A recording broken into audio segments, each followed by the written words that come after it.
അപ്പം ഇനി എന്നും ഇതേപോലെയുള്ള വീഡിയോസ് ആയിരിക്കും കേട്ടോ. അപ്പോൾ വീഡിയോ ഇഷ്ടമാവുകയാണെങ്കിൽ എല്ലാവരും ഒന്ന് ലൈക്ക് ചെയ്യുക, പുതുതായി കാണുന്നവർ സബ്സ്ക്രൈബ് ചെയ്തൊന്ന് സപ്പോർട്ടൊക്കെ ചെയ്യണം കേട്ടോ. അപ്പോൾ ഇത് രാവിലത്തെ വ്ലോഗാണ്, മോർണിംഗ് ആണ്. മോർണിംഗ് ഒരു 6 മണിയാണ് കേട്ടോ ഇത് ടൈം. 6 മണിനെ തോന്നുന്നുണ്ട്, 6:15 ആയിട്ടുണ്ടാവും. എണീച്ചപ്പോൾ 6 മണിയാണ്. ഇന്ന് ഒരു പ്ലാനിങ്ങും ഇല്ലാത്തൊരു രാവിലെയാണ് കേട്ടോ. ഏതായാലും കെറ്റിലിൽ കുറച്ച് വെള്ളം വെച്ച്, ചായ നമ്മൾക്ക് മുഖ്യമാണല്ലോ, അപ്പോൾ അതുകൊണ്ട് പിന്നെ ചായ ഇങ്ങോട്ട് ഉണ്ടാക്കി വെക്കുക. അതിനൊരു പ്ലാനിങ്ങിൻ്റെ ആവശ്യമൊന്നുമില്ല. എൻ്റെ ബ്രേക്ക്ഫാസ്റ്റ് ചെയ്താലും ഞാൻ പ്ലാൻ ചെയ്തത് കഴിഞ്ഞിട്ടോ. അതെന്താണെന്നുള്ളത് ലാസ്റ്റ് ഞാൻ കാണിച്ചു തരാം. പിന്നെ അങ്ങനെ പുറത്തു കൂടെയൊക്കെ ഒന്ന് കണ്ണോടിച്ചപ്പോൾ നമ്മളെ വെള്ളമൊക്കെ തിളച്ച് ഈ ചായയൊക്കെ ഒന്ന് റെഡിയാക്കി വെക്കട്ടെ. അപ്പോൾ അങ്ങനെ ഇവിടെ എപ്പോഴും പാൽ ചായ പറ്റൂല, എല്ലാവർക്കും പാൽ ചായ പറ്റില്ല. അപ്പോൾ ഒരു കട്ടന ആദ്യം റെഡിയാക്കി വെക്കലാണ് കേട്ടോ. പിന്നെ പാൽ ചായ ആവശ്യമുള്ളവർക്ക് ഇഷ്ടമുള്ളവർക്ക് ആകുമ്പോൾ അങ്ങോട്ട് ഉണ്ടാക്കി കൊടുക്കലാണ്.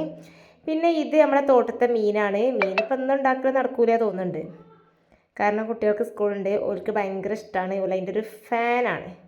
അപ്പോൾ അങ്ങനെ ഞാൻ പാൽ തിളപ്പിച്ച് ഫ്രിഡ്ജിൽ വെച്ചതിന് പാൽപ്പാട മാറ്റിയെടുക്കുകയാണ് കേട്ടോ, ബട്ടർ നെയ്യൊക്കെ ഉണ്ടാക്കാൻ വേണ്ടിയിട്ട്. അപ്പോൾ കൂടുതൽ ദിവസങ്ങളിലും ഉണ്ടാകും പാൽപ്പാട മാറ്റിയെടുക്കാൻ. അപ്പോൾ അങ്ങനെ ഒരു കപ്പ് പാലെടുത്തു ചായ ഉണ്ടാക്കാനും നിജുവിന് തിളപ്പിച്ചെടുക്കാനും വേണ്ടിയിട്ട്. അപ്പോൾ അളന്നെടുത്തതാണ് കേട്ടോ. എന്നാൽ നമുക്ക് 2-3 ദിവസമൊക്കെ 1 ലിറ്റർ പാൽ കൊണ്ടുവന്നാൽ നിൽക്കും. അപ്പോൾ അങ്ങനെ പാലൊക്കെ തിളപ്പിച്ച് കുട്ടിക്കുള്ളത് മാറ്റിയും വെച്ചു. അതിക്ക് കുറച്ചും കൂടെ വെള്ളം ഒഴിച്ചിട്ട് ചായപ്പൊടി ഇട്ടിട്ട് പാൽ ചായ റെഡിയാക്കി കേട്ടോ.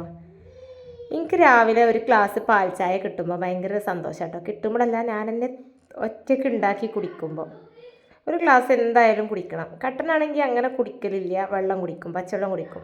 പാൽ ചായ ഉണ്ടാക്കുകയാണെന്നുണ്ടെങ്കിൽ അത് നിർബന്ധം നല്ല മധുരമില്ലെങ്കിലും ഒരു ആവറേജ് മധുരമാണ് കേട്ടോ. അതൊക്കെ അവിടെ റെഡിയാക്കി കുട്ടിക്കുള്ള പാല് ചൂടാറാൻ വേണ്ടി വെച്ചു. മീൻ വെള്ളത്തിലിട്ടിട്ട് തന്നെ ഞാൻ ഫ്രീസറിൽ വെച്ചിരുന്നു കേട്ടോ. അപ്പോൾ ഞാൻ അത് ഉരുകാൻ വേണ്ടിയിട്ട് വെയിറ്റ് ചെയ്യാണ്. പിന്നെ കുട്ടികൾക്കുള്ള പാലൊക്കെ പാത്രത്തിലാക്കി കൊടുക്കുകയാണ് കേട്ടോ. അപ്പോൾ രാവിലെ ചായ കുടിച്ചാലൊരു ഉന്മേഷം ഉണ്ടാവുള്ളൂ, ഇഷ്ടമല്ല, നല്ലൊരു എനർജി കിട്ടാനാണ് കേട്ടോ ഞാൻ ചായ കുടിക്കുന്നത്. ചായ കുടിക്കാത്ത ദിവസം എന്തോ ഒരു മന്ദപ്പാണ്. അപ്പോൾ അങ്ങനെ ഞാൻ എൻ്റെ ചായക്കപ്പും കൊണ്ട് ഇങ്ങനെ ഒന്ന് ഇതിലെ പുറത്തേക്കൊക്കെ പോകാൻ കേട്ടോ. സിറ്റൗട്ട് പോയിരുന്ന് ചായയൊക്കെ കുടിച്ച് വന്ന് ദാപ്പോത്തിന് നിഷുവിന് ഇന്ന് മദ്രസ ഉണ്ട്. അപ്പോൾ മദ്രസക്ക് പോകാൻ വേണ്ടിയിട്ട് ഇന്ന് പ്ലാനിങ് ഇല്ലാത്തതുകൊണ്ട് ബ്രേക്ക്ഫാസ്റ്റ് ഓനാവില്ല കൊടുത്തത്, ഓനിഷ്ടമാണ് ആവില്ല.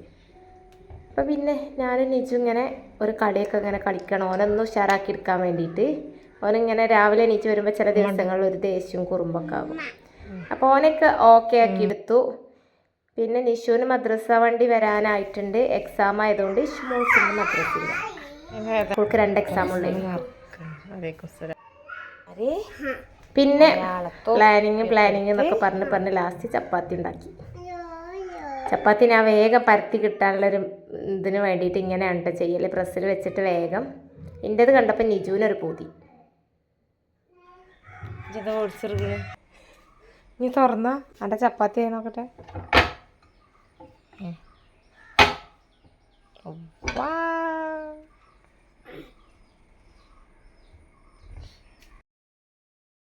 പിന്നെ ചപ്പാത്തി ഒരു 1.25 കപ്പ് കൊണ്ടാണ് ചപ്പാത്തി ഉണ്ടാക്കിയത്. എത്രണ്ണാന്ന് ഞാൻ എണ്ണി നോക്കാൻ മറന്നും ചെയ്ത്. പിന്നെ വേഗം അങ്ങോട്ട് പരത്തിയെടുത്തു. ചപ്പാത്തി പരത്തുമ്പോൾ മൈദപ്പൊടിയിൽ പരത്തിയാൽ വേഗം പരന്ന് കിട്ടും കേട്ടോ.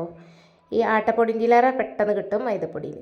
ഇനി ഈ ചപ്പാത്തിക്ക് നല്ലൊരു സൂപ്പർ കറി ഉണ്ടാക്കുന്നുണ്ട്. ഇറച്ചി മീനും ഒക്കെ ഉണ്ട് ഫ്രിഡ്ജിൽ. പക്ഷേ അതിൻ്റെ കറിയൊക്കെ കൂട്ടി മടുത്തത് കൊണ്ട് ഒരു തക്കാളിക്കറിയാണ് കേട്ടോ റെഡിയാക്കുന്നത്. നല്ല ടേസ്റ്റാണ് ചപ്പാത്തിക്കും പത്തിരിക്കൊക്കെ. അപ്പോൾ ഒരു തക്കാളി എടുത്തു, പച്ചമുളക് കീറിയിട്ട് കറിവേപ്പിലിട്ട് മഞ്ഞൾപ്പൊടി, മുളകുപൊടി, മല്ലിപ്പൊടി, ഉപ്പൊക്കെ ഇട്ടിട്ട് കുക്കറിൽ വേവിക്കാൻ വെച്ച്.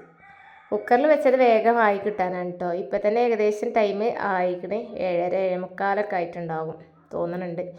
അപ്പോൾ ഒരു തേങ്ങയൊക്കെ പൊളിച്ച് നീച്ചുട്ടൻ്റെ അടുത്ത് കൊടുത്തയച്ചിനി. ആ തേങ്ങയൊക്കെ വാങ്ങി വെച്ചു. തക്കാളി 2 വിസിലടിച്ച് തേങ്ങ പൊട്ടിച്ചെടുക്കുകയാണ്. അപ്പോൾ ഈ തേങ്ങ വെള്ളം ഞാൻ ഒഴിവാക്കലില്ല കേട്ടോ. എനിക്ക് ഭയങ്കര ഇഷ്ടം കൊണ്ടൊന്നുമല്ല, പക്ഷെ തേങ്ങ വെള്ളം നല്ലതാണല്ലോ, ഭയങ്കര ഹെൽത്ത് ബെനിഫിറ്റുള്ള സാധനമല്ലേ തേങ്ങാ വെള്ളം. അപ്പോൾ തേങ്ങ വെള്ളം ഞാൻ കുടിച്ചു, നല്ല മധുരമുണ്ടേനി. പിന്നെ ഒരു ചുവന്നുള്ളി ഇട്ടിട്ട് ആ തേങ്ങ ഒന്ന് നന്നായിട്ടൊന്ന് അരച്ച് പേസ്റ്റാക്കി എടുക്കാം കേട്ടോ. അപ്പോൾ തക്കാളി 2 വിസിലടിച്ച് ഞാൻ ഓഫാക്കിയിട്ട് വെന്തിട്ടുണ്ടേനി. അതുപോലെ ചട്ടിക്ക് മാറ്റി വെക്കുക. പിന്നെ അരപ്പ് തീക്കട ഒഴിച്ച് കൊടുക്കുക. നമ്മളെ കറി സെറ്റ്. ഇങ്ങനെ ചെയ്താൽ നല്ല സൂപ്പർ കറിയാണ് കേട്ടോ. എനിക്ക് ചപ്പാത്തിക്കും പത്തിരിക്കും ഒക്കെ ഭയങ്കര ഇഷ്ടമാണ്. ഏതേക്ക് വേറൊരു സാധനം ഇടണം. ഇനിയിപ്പോൾ മുട്ടക്കറിക്കൊക്കെ പുതിയുള്ളവർക്ക് വേണമെങ്കിൽ വേഗം ഇതിക്ക് 2 മുട്ട പൊരിച്ചിട് കഴിഞ്ഞ് പുഴുങ്ങിയിട്ട് എന്തെങ്കിലും ചെയ്താൽ മതി. അപ്പോൾ മുട്ടക്കറി ആകും കേട്ടോ. ഇനിയിപ്പോൾ മീനാണെന്നുണ്ടെങ്കിൽ മീനിട്ടാൽ തിളപ്പിച്ചാൽ മതി, മീൻ കറി ആകും. അപ്പം അങ്ങനെ ചപ്പാത്തി ഞാൻ ഒന്ന് ഇതാവാൻ വേണ്ടിയിട്ട് സോഫ്റ്റ് ആകാൻ വേണ്ടിയിട്ട് ഫ്രിഡ്ജിക്ക് വെച്ചിട്ട് ഒരു 5 മിനിറ്റ്. അതിന് ശേഷം പുറത്തേക്ക് എടുത്ത് പാൻ വെച്ചു.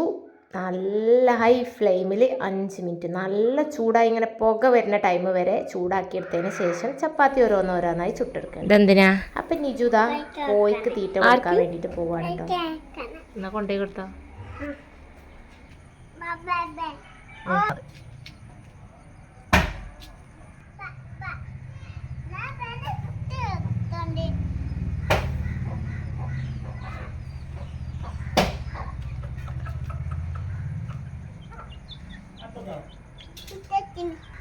Thank you.